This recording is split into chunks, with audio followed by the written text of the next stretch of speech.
নমস্কাৰ এই মুহূৰ্তত জনাইছো অসমৰ প্ৰত্যেকগৰাকী জনসাধাৰণৰ বাবে কেইবাটাও গুৰুত্বপূৰ্ণ খবৰ। আজি হৈছে ২৭ মে।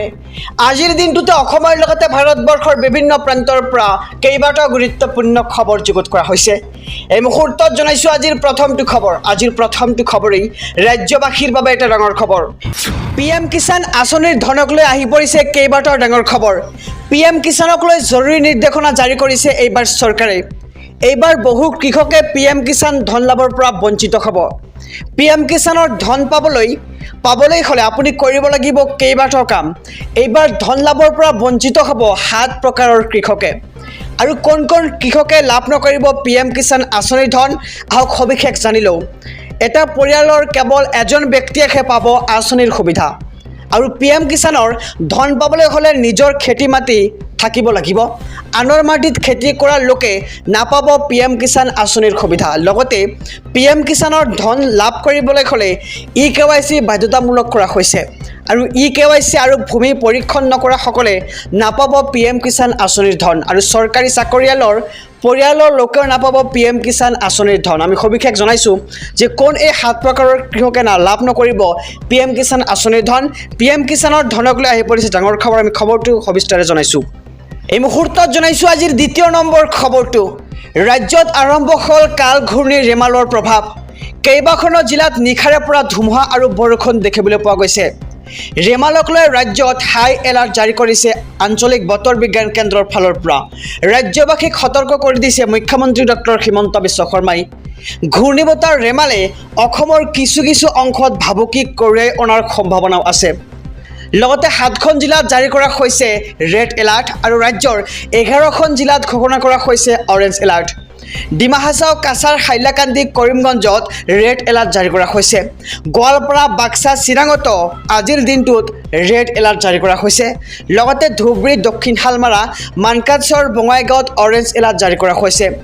বজালী, বৰপেটা, তামুলপুৰ, নলবাৰীত অৰেঞ্জ এলাৰ্ট জাৰি কৰা হৈছে। লগতে নগাঁও, মৰিগাঁও, হোজাই, পশ্চিম কাৰ্বি আংলঙতো অৰেঞ্জ এলাৰ্ট জাৰি বতৰ বিজ্ঞান কেন্দ্ৰৰ। যিকোনো পৰিস্থিতিৰে মোকাবিলাৰ বাবে সাজু হৈছে SDRF আৰু NDRF বাহিনী। আৰু অগ্নি নিৰ্বাপক বাহিনীকো সাজু কৰি ৰখা হৈছে দুৰ্যোগ প্ৰশমনৰ বাবে। দুৰ্যোগ প্ৰশমন বিভাগ অসমৰ তৰফৰ পৰা সতৰ্কবাণী জাৰি কৰা হৈছে। আৰু বঙাইগাঁৱত ৰেমালৰ বাবে 144 ধাৰা জাৰি এইবাৰ প্ৰশাসনৰ। পশ্চিমবংগত ইতিমধ্যে ৰেমালে চলাইছে ধ্বংসলীলা। আৰু ৰেমালৰ প্ৰভাৱত পশ্চিমবংগত প্ৰচণ্ড বৰষুণ আজিৰ দিনটোত দেখিবলৈ পোৱা গৈছে।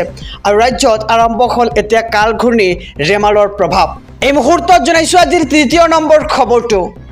আগন্তুক 4 জুনত ওলাবলৈ গৈ আছে লোকসভা নিৰ্বাচনৰ ফলাফল। আৰু এই লোকসভা নিৰ্বাচনৰ ফলাফলক লৈ আহি পৰিছে কেইবাটাও জৰুৰী খবৰ। কেনেকৈ ধৰা পেলাব EVM বিসংগতি ধৰা পেলাবলৈ কাউণ্টিং এজেণ্ট তথা বিৰোধী প্ৰাৰ্থীক দিয়া হৈছে বিশেষ কিটিপ। আৰু আগন্তুক 4 জুনত ভোট গণনাৰ সময়ত সতৰ্ক থাকিবলৈ আহ্বান জনোৱা হৈছে প্ৰশাসনৰ পৰা। জ্যেষ্ঠ অধিবক্তা তথা ৰাজ্যসভাৰ সদস্য কপিল চিবালৰ বিস্ফোৰক সংবাদমেল। EVM বিসংগতি ধৰা পেলাবলৈ চাৰ্ট প্ৰস্তুত কৰিছে কপিল চিবালে। আৰু EVMত মূল কণ্ট্ৰল ইউনিট, বেলট ইউনিট আৰু VVPAT থাকে। আৰু এইকেইটা বিষয়ত কাউণ্টিং এজেণ্ট প্ৰাৰ্থীয়ে মন কৰিব লাগিব ভোট গণনাৰ সময়ত। আৰু CEU, BEU আৰু VVPATৰ ID ক্ৰমিক নম্বৰ মিলিছেনে নাই তাৰ ভালদৰে চাব লাগিব। আৰু লগতে EVMত থকা কাগজসমূহ বন্ধ কৰি থোৱা অৱস্থাত আছেনে নাই তাক লক্ষ্য কৰিব লাগিব। আৰু চিবালে প্ৰস্তুত কৰা 3 নম্বৰ স্তম্ভ অত্যন্ত গুৰুত্বপূৰ্ণ বুলি মন্তব্য কৰা হৈছে। আৰু এই স্তম্ভটো থাকিব ভোট গণনাৰ তাৰিখ আৰু সময়। আৰু EVM খোলাৰ সময় কাগজত লিখা থাকে। আৰু যদিহে উল্লেখিত সময় আৰু EVM খোলাৰ সময়ৰ ব্যৱধান দেখা পোৱা যায় তেন্তে নিশ্চিত হ'ব যে EVM ভোট গণনাৰ পূৰ্বে খোলা হৈছিল। আৰু EVMৰ ক্ৰমিক নম্বৰ ID অনুসৰি তাৰিখৰ মিল নাথাকিলে গম পোৱা যাব EVMৰ খেলিমেলি। আৰু কেনেকৈ ধৰা পেলাব EVM বিসংগতি আমি সবিশেষ জনাইছোঁ। এই মুহূৰ্তত জনাইছোঁ আজিৰ 4ৰ্থ নম্বৰ খবৰটো। 50 বাৰ মুখ্যমন্ত্ৰী হ'লে মাদ্ৰাছা শিক্ষা বন্ধ কৰিব নোৱাৰে হিমন্ত বিশ্ব শৰ্মাই। মুছলমানসকলক ধৰ্মীয় শিক্ষাৰ পৰা বঞ্চিত কৰিব নোৱাৰে মুখ্যমন্ত্ৰীয়ে।